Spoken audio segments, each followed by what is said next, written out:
Welcome back to city news. ఈ నెల 20వ తేదీ నుండి 26వ తేదీ వరకు షరాబ్ బజార్లో వేయించేసి ఉన్న శ్రీ సువత్సల సమేత శ్రీ పంచముఖ ఆంజనేయ స్వామి దేవస్థానంలో స్వామివారి వార్షిక బ్రహ్మోత్సవాలు అత్యంత వైభవంగా జరపనున్నారు. ఈ సందర్భంగా శనివారం దేవాలయంలో వార్షికోత్సవాల కరపత్రాన్ని ఆవిష్కరించారు. 7 రోజుల పాటు జరిగే ఈ వార్షిక బ్రహ్మోత్సవాలకు భక్తులు విశేషంగా తరలి రావాలని ఆలయ నిర్వాహకులు తెలిపారు. సమావేశంలో వ్యవస్థాపక కుటుంబ సభ్యులు ఎస్బి శివ, కార్యనిర్వహణాధికారి అవుతూ శ్రీనివాస్ రెడ్డి, వంశపారంపర్య అర్చకులు రొంపిచెల శ్రీనివాసమూర్తి, ఆర్వి కిరణ్ కుమార్, ఆర్ సురేష్ తదితరులు పాల్గొన్నారు. మన తెనాలి పట్టణంలో షరాబ్ బజార్లో వెంచేసినటువంటి శ్రీ సువత్సల సమేత శ్రీ పంచముఖ ఆంజనేయ స్వామి దేవస్థానంలో శ్రీ స్వామివారి వార్షిక బ్రహ్మోత్సవములు 20వ తారీఖు నుంచి 26వ తారీఖు వరకు పాంచాహ్న దీక్షతో జరుగుతున్నవి. ఈ కార్యక్రమాలన్నింటికి కూడా 20వ తారీఖున అంకురారోపణ, 21వ తారీఖున గ్రామోత్సవములు, తదనంతరం కళ్యాణము మరియు 25వ తారీఖున రథోత్సవ కార్యక్రమాలు కూడా నిర్వహించడం జరుగుతుంది. యావత్ భారతదేశంలోనే అరుదైన ఆలయంగా విరాజిల్లుతున్నటువంటి తెనాలిలోని శ్రీ సువత్సల సమేత పంచముఖ ఆంజనేయ స్వామి ఆలయంలో ఈ నెల 20వ తేదీ నుండి స్వామివారి వార్షిక బ్రహ్మోత్సవాలు అంగరంగ వైభవంగా జరుగుతున్నాయి. వైఖానస ఆగమ ప్రకారము పాంచానిక దీక్షతో జరిగే ఈ యొక్క ఉత్సవాల్లో మాఘశుద్ధ చతుర్దశి రోజున శ్రీ సువత్సల హనుమతి కళ్యాణోత్సవము, మాఘ పౌర్ణమి రోజున శ్రీవారి రథోత్సవం ఎంతో వైభవంగా నిర్వహించడం జరుగుతుంది. అనంతరం 24వ తేదీన రథోత్సవం అనంతరం శ్రీచక్ర స్నానం పూర్ణాహుతి, 26వ తేదీన పుష్పోత్సవంతో ఈ కార్యక్రమం ముగుస్తాయి. యావత్ భక్తజనం కూడా ఈ యొక్క ఉత్సవాల్లో పాల్గొని పంచముఖ ఆంజనేయ స్వామి ఆశీస్సులు పొందాలని కోరుతున్నాం. Human rights council of India Mumbai ఆధ్వర్యంలో శనివారం ఫ్రూట్స్ మరియు బ్రెడ్స్ పంపిణీ నిర్వహించారు. కొత్తపేటలోని పాత గవర్నమెంట్ హాస్పిటల్ ఆవరణలో గల అర్బన్ సెంటర్ నందు రోగులకు ఫ్రూట్స్ మరియు బ్రెడ్స్ పంపిణీ చేశారు. ఇటువంటి సేవా కార్యక్రమం నిర్వహించిన హ్యూమన్ రైట్స్ ప్రతినిధులను వైద్యశాల సిబ్బంది అభినందించారు. అధ్యక్షులు పల్నాటి నాగరాజు కార్యక్రమాన్ని పర్యవేక్షించగా అర్బన్ సెంటర్ వైద్యులు Bibi Jan, Nanapaneni Sunil, Narayana college principal Pavan, AO Vasantham, Pavan Kumar, వైద్యశాల సిబ్బంది పాల్గొన్నారు. నా పేరు doctor Bibi Jan, medical officer UPHC Nandulapeta old government hospital దగ్గర. ఈరోజు హ్యూమన్ రైట్స్ ఆధ్వర్యంలో నాగరాజు గారు మా హాస్పిటల్కి విచ్చేయడం జరిగింది. ఇక్కడ ఎక్విప్మెంట్స్, ఓపీడీ సర్వీసెస్ అన్నీ చూసి ఫీడ్బ్యాక్ ఇవ్వడం జరిగిందండి. అండ్ దాంతోపాటుగా పేదవాళ్ళు ఎవరైతే చూపించుకోవడానికి వస్తున్నారో వాళ్ళకి కాయలు అండ్ బ్రెడ్ పంచడం జరిగింది. హ్యూమన్ రైట్స్ తరపున చాలా సర్వీసెస్ ఇస్తున్నారు. వాళ్ళకి అవసరమైన హక్కులు ఏవైతే ఉన్నాయో వాటి గురించి చెప్పడం జరుగుతుంది త్రూ స్కూల్స్ అండ్ హాస్పిటల్స్ అన్ని చోట్ల కూడా. We appreciate it lot and ఇట్లాంటి సర్వీసెస్ ఇంకా జరగాలి. అండ్ మా హాస్పిటల్లో 64 రకాల టెస్టులు అవి అవైలబుల్గా ఉన్నాయి. అండ్ దాంతోపాటు ఓపీడీ సర్వీసెస్ కుక్క కాటు, పాము కాటుకి అవైలబుల్గా. డాక్టర్ బీబీ జాన్ గారు ఎంఓ మెడికల్ ఆఫీసర్ గారు ఆమె వృత్తిని ఎంతో నిజాయితీగా ప్రజలకు మంచి చేస్తూ ఆమె గొప్పతనాన్ని చాటి చెప్పుకున్నారు. మా హ్యూమన్ రైట్స్ తరపు నుంచి ఆమెను మేము అభినందిస్తున్నాము. అలాగే ప్రస్తుతం మన రాష్ట్రంలో కానీ, జిల్లాల్లో కానీ, నియోజకవర్గంలో కానీ ఈ రాష్ట్ర ప్రభుత్వం పనితీరు చాలా బాగుందని చెప్పొచ్చు. దానికి గల ముఖ్య ఉద్దేశం ప్రాథమిక విద్య, ఆరోగ్యం, అభివృద్ధి అనేది మన దేశంలో ముఖ్యమైనది. వాటిలో విద్యలో కానీ, అభివృద్ధిలో కానీ, విద్యలో కానీ మనం చాలా ముందున్నాము. అలాగే ఈ నియోజకవర్గ ఎమ్మెల్యే శివకుమార్ గారు కూడా ఎంతో నిజాయితీగా వర్క్ చేస్తూ నియోజకవర్గ ప్రజలకి న్యాయం చేస్తూ సామాన్య ప్రజలకి పథకాల విషయంలోనూ ఆరోగ్య విషయంలోనూ అన్ని విధాలు హెల్ప్ చేసినందుకు ప్రత్యేక ధన్యవాదాలు తెలుపుకోండి. రానున్న ఎన్నికల్లో తెలుగుదేశం పతాకం రెపరెపలాడాలని, అందుకు పార్టీ శ్రేణులందరూ కలిసికట్టుగా పనిచేయాలని మాజీ మంత్రి టీడీపీ సీనియర్ నేత ఆలపాటి రాజేంద్ర ప్రసాద్ తెలిపారు. పట్టణంలోని 33, 34 వార్డుల నాయకులు, కార్యకర్తలతో ఆలపాటి రాజేంద్ర ప్రసాద్ ప్రత్యేక సమావేశం నిర్వహించారు.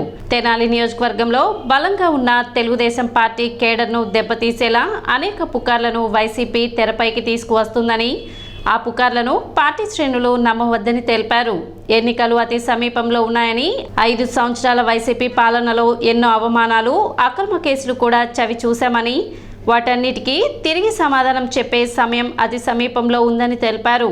వార్డులోని ప్రతి ఇంటికి తిరుగుతూ మాజీ ముఖ్యమంత్రి నారా చంద్రబాబు నాయుడు ప్రజల భవిష్యత్తుకు గ్యారంటీ కల్పిస్తూ విడుదల చేసిన మినీ మేనిఫెస్టోను ప్రతి ఒక్కరికి వివరించి బాబు షూరిటీ బాండ్లను అందించాలని తెలిపారు.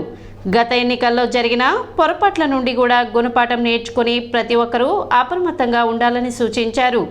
తొలుత మాజీ మంత్రి ఆలపాటి రాజేంద్ర ప్రసాద్ను వైకుంఠపురం మాజీ అధ్యక్షులు చల్లా పుల్లారావు, బీసీ సంఘం నాయకులు మేడిపోయిన గంగా యాదవ్ తదితరులు దుశ్శాలువాలతో ఘనంగా సత్కరించి పుష్పగుచ్చం అందించారు. ఈ ప్రభుత్వం ప్రతి నిత్యం కూడా మసిబూసి మారేడికాయ చేయడానికి ప్రయత్నిస్తూ ఉంది. రాష్ట్రాన్ని రావణాకాష్టంలాగా మార్చారు. ప్రజల్ని అన్యాయంగా అభద్రతా భావంలోకి నెట్టారు. అభివృద్ధి అనేది శూన్యం. మరలా ప్రజల్ని మోసగించడానికి కొత్త ముసుగులో వేసుకొని వస్తూ ఉన్నారు ప్రజల్లోకి. రాజధాని ఫైల్స్ దాని మీద మీరు కోర్టుకు ఎందుకు వెళ్ళారు? ఈ రోజున న్యాయస్థానాలు నిజమైన తీర్పునిచ్చినాయి. ప్రజా తీర్పుని 4 సంవత్సరాల నుంచి ఏ రకంగా ప్రజా రాజధానిని ఏర్పరచడానికి 29,000 మంది రైతాంగం 35,000 ఎకరాలు దానం చేస్తే దాన్ని నీరుగార్చడానికి, రాజధాని లేని రాష్ట్రంగా మార్చడానికి వెనకాడినటువంటి మీ మూర్ఖత్వం, 3 ముక్కలాట ఆడటానికి ప్రయత్నించినటువంటి మీ యొక్క దౌర్భాగ్యం, ప్రతి తెలుగువాడు ప్రపంచంలో ఎక్కడుంటే అక్కడ తలదించుకునేలాగా మీరు చేసినటువంటి పాలన, అక్రమ అరెస్టులు, అక్రమ నిర్బంధం, ఒక దొంగగా మిగతా వాళ్ళని మార్చడానికి ప్రయత్నించినటువంటి విధానం, ఈ రోజున ప్రతిపక్ష నేతలు సభలు పెట్టుకోవడానికి కూడా మీరు నిరాకరిస్తున్నటువంటి వైఖరి. ఇవాళ మాకైతే బస్సులు ఉండవు కానీ మీకైతే వాహనాలని మీరు ఏర్పరచుకుంటారు. ఆర్టీసీ బస్సులు మీ సొంత ఆస్తులాగా మీరు వినియోగించుకుంటా ఉన్నారు. ఏమి సాధిద్దామని ఈ పోకడ? అంటే ప్రజాస్వామ్యంలో ప్రతిపక్షాలు మాట్లాడటానికి హక్కు లేదా? ఎందుకు ప్రతి క్షణం గొంతు నక్కడానికి మీరు ప్రయత్నం? ఏమి సాధిద్దామని? ఇదేనా ప్రజాస్వామ్యానికి నిర్వచనం? ఈ సమాజంలో అట్టడుగునున్న పేద ప్రజానికమైనటువంటి దళితుల్ని ఏ రకంగా అభివృద్ధి చేశావు? చాలా గొప్పగా ఎన్నికల ముందు మాట్లాడేవే, ముఖ్యమంత్రి అయిన తర్వాత ఏ రకంగా వ్యవసాయాన్ని కాపాడావు? ఎవరిని కాపాడావు అని చెప్పి నేను అడుగుతా ఉన్నా. రాబోతుంది కాలం, ఖచ్చితంగా ఈ కాలం నిజమైన భాష్యం చెప్పబోతుందని చెప్పి. షరాబ్ బజార్లోని భావన ఋషి ఆలయంలో రథసప్తమి సందర్భంగా రథోత్సవం జరిపారు. యువకులు రంగులు చల్లుకుంటూ పట్టణ వీధుల్లో ఊరేగింపు నిర్వహించారు. రాత్రి నిర్వహించిన ప్రత్యేక పూజల్లో ఎమ్మెల్యే అన్నాబత్రి శివకుమార్ పాల్గొని ప్రత్యేక పూజలు నిర్వహించారు. కార్యక్రమంలో సంఘ సభ్యులు, భక్తులు అధిక సంఖ్యలో పాల్గొన్నారు.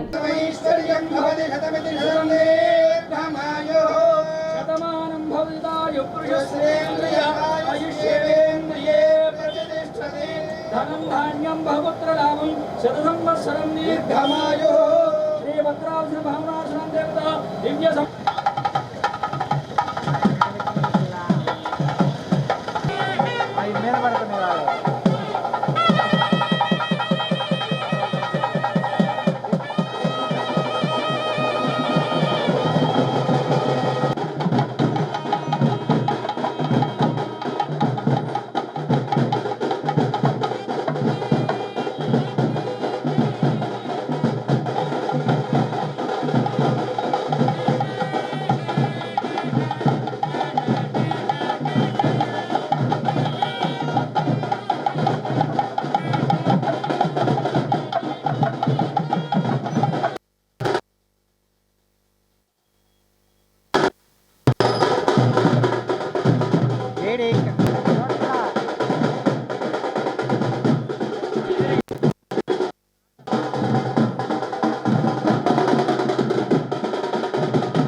అగ్రిగోల్డ్ బాధితులకు రాష్ట్ర ముఖ్యమంత్రి ఇచ్చిన హామీలను అమలు చేయాలని సిపిఐ రాష్ట్ర సహాయ కార్యదర్శి ముప్పాళ్ల నాగేశ్వరరావు డిమాండ్ చేశారు. జిల్లా సిపిఐ కార్యాలయంలో ముప్పాళ్ల నాగేశ్వరరావు మాట్లాడుతూ అగ్రిగోల్డ్ బాధితులకు ఇచ్చిన హామీ ప్రకారం 100% న్యాయం చేయాలని కోరుతూ బహిరంగ లేఖ రాసినట్లు తెలిపారు. గత 9 సంవత్సరాల్లో అగ్రిగోల్డ్ బాధితులు అనేక పోరాటాలు చేసి విజయాలు సాధించారని గుర్తు చేశారు. అగ్రిగోల్డ్ ఆస్తులను గత ప్రభుత్వం జప్తు చేస్తే వైసీపీ నామమాత్రంగా నిధులు ఇచ్చి బాధితులను మభ్యపెడుతుందని ఆరోపించారు. అగ్రిగోల్డ్ బాధితులకు 30,000 కోట్ల రూపాయలను చెల్లించడంతో పాటు మృతుల కుటుంబాలకు 10 లక్షల రూపాయల పరిహారాన్ని చెల్లించాలని లేఖలో పేర్కొన్నట్లు చెప్పారు. రాజధాని విషయంలో వైసీపీ దొంగ మాటలను మానుకోవాలన్నారు. నగరంలో డయేరియాతో 2 మృతి చెందితే ప్రభుత్వం పట్టీ పట్టనట్లు వ్యవహరిస్తుందన్నారు. కార్యక్రమంలో జిల్లా కార్యదర్శి జంగాల అజయ్ కుమార్ తదితరులు పాల్గొన్నారు. ప్రభుత్వం చేతిలో మీరు చెప్పిన లెక్క ప్రకారము ఇన్ని వేల కోట్ల ఆస్తులుంటే 5 ఏళ్లుగా బాధితులకి నామమాత్రంగా డబ్బులు ఇచ్చి మమాని ఎందుకు అనిపిస్తున్నారు? ఇది మాట తప్పటం మడం తిప్పటం కాదా? ఆటలాడే పని కాకుండా పూర్తి న్యాయం చేకూర్చండి ముఖ్యమంత్రి గారికి బహిరంగ లేఖ రాస్తున్నాం. ఈ అంశాలతో ఈ బహిరంగ లేఖకు ముఖ్యమంత్రి గారు స్పందించి వెంటనే మాటకి కట్టుబడి అమలు జరపమని విజ్ఞప్తి చేస్తున్నాం. విద్యార్థులు సృజనాత్మకతను కలిగి ఉండటమే శక్తివంతమైన జ్ఞానమని విజ్ఞాన సంస్థల అధినేత లావు రత్తయ్య అన్నారు. హిందూ కళాశాలలో జరుగుతున్న బాలోత్సవ ప్రారంభ కార్యక్రమంలో ఆయన పాల్గొన్నారు. 2 రోజుల పాటు జరిగే బాలోత్సవ కార్యక్రమంలో వివిధ పాఠశాలల విద్యార్థులు పాల్గొని ప్రదర్శనలు ఇవ్వనున్నారు. ఈ సందర్భంగా లావు రత్తయ్య మాట్లాడుతూ విద్యార్థులు ఎదుర్కొంటున్న ఒత్తిడిని తొలగించి విద్యార్థుల్లో ఉన్న సృజనాత్మకతను వెలికి తీసేందుకు బాలోత్సవాన్ని నిర్వహించడం అభినందనీయమన్నారు.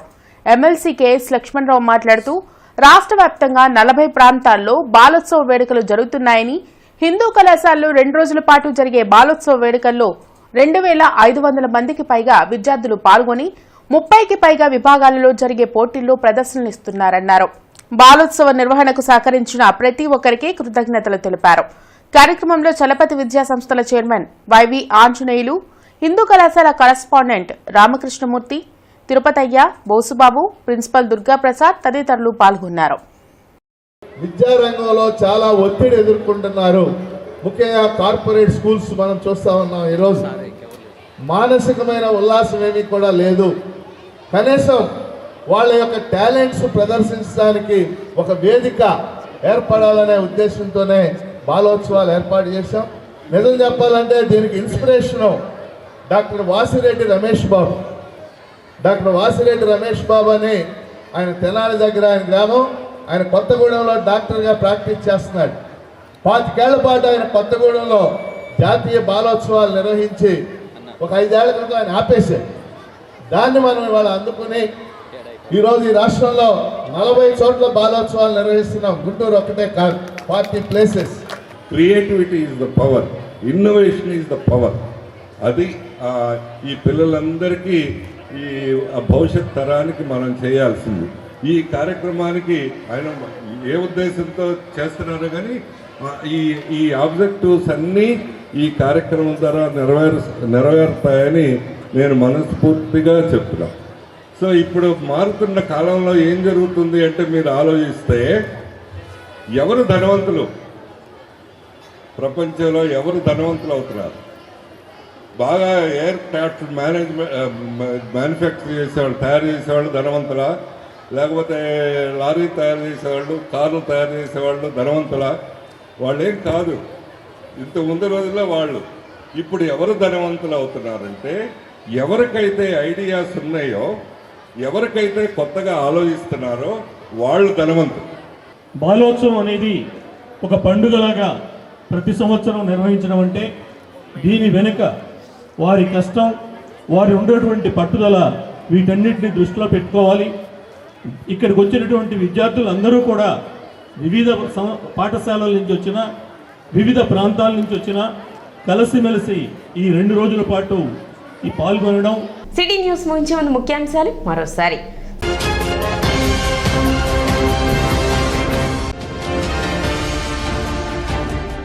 ప్రభుత్వానికి ప్రజలకు మధ్య వారధి వాలంటీర్ వ్యవస్థ, MLA Annabathini Shivakumar.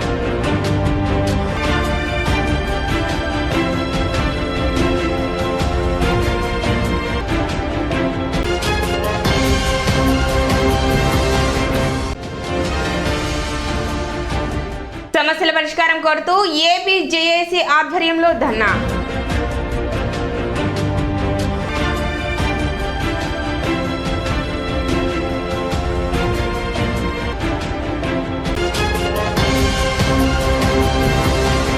City news ఇంతటితో సమాప్తం. నమస్కారం.